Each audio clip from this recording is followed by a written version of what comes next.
नमस्कार, मैं प्रियंका और आप देख रहे हैं इंडिया पब्लिक खबर। कांग्रेस सांसद और पूर्व केंद्रीय मंत्री रेणुका चौधरी एक बार फिर सुर्खियों में आ गई हैं और वजह है संसद परिसर में एक कुत्ते यानी पेट डॉग के साथ उनका पहुंचना।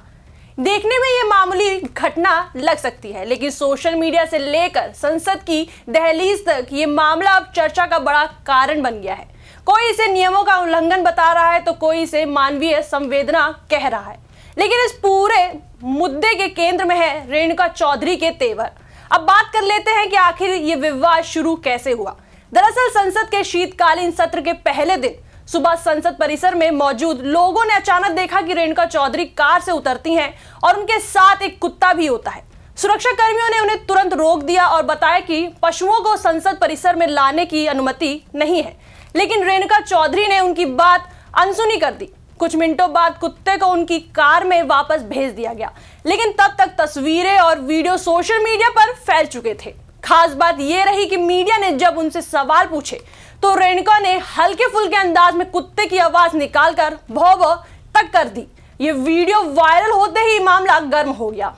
सत्ताधारी दल के नेताओं ने इसे संसद के प्रोटोकॉल का गंभीर उल्लंघन बताया और रेणुका चौधरी के खिलाफ कार्रवाई की मांग की।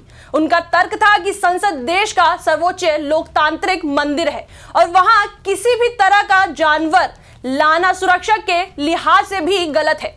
कुछ नेताओं ने तो ये तक कह दिया कि ये सिर्फ नियम तोड़ना नहीं बल्कि संसद की गरिमा से खिलवाड़ है।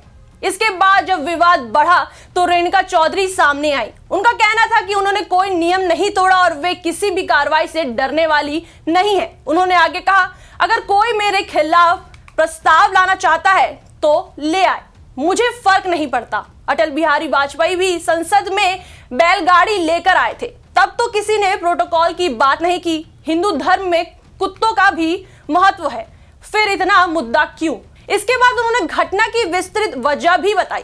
उनका कहना था कि संसद आते समय रास्ते में उन्हें एक कुत्ता सड़क हादसे की जगह पर घायल और डरा हुआ मिला। वह उसे वहीं छोड़ नहीं सकती थी, इसलिए उसे कार में बैठा लिया। रेणुका ने आगे कहा कि जैसे ही वे संसद पहुंची उन्हें उतारा गया और कुत्ते को वापस घर भेज दिया गया, इसलिए कुत्ते का संसद के अंदर प्रवेश करने का सवाल ही नहीं उठा।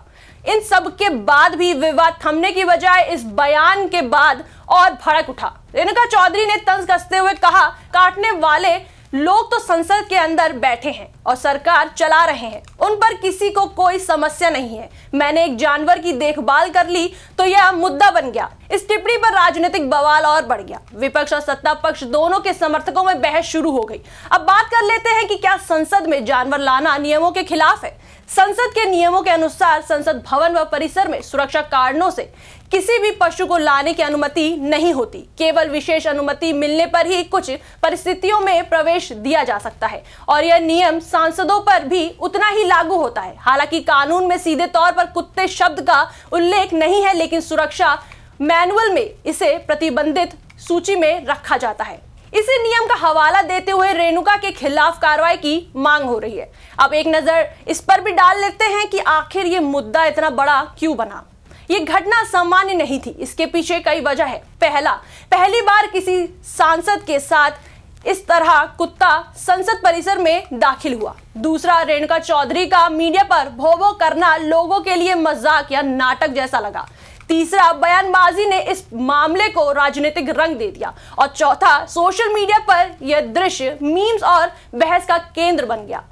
कई लोग कह रहे हैं कि अगर उन्होंने एक घायल कुत्ते की मदद की तो इसमें गलत क्या है। वहीं दूसरी ओर कुछ लोगों का मानना है कि संसद कोई चिड़ियाघर नहीं है, ये देश की सुरक्षा और गरिमा का प्रश्न है।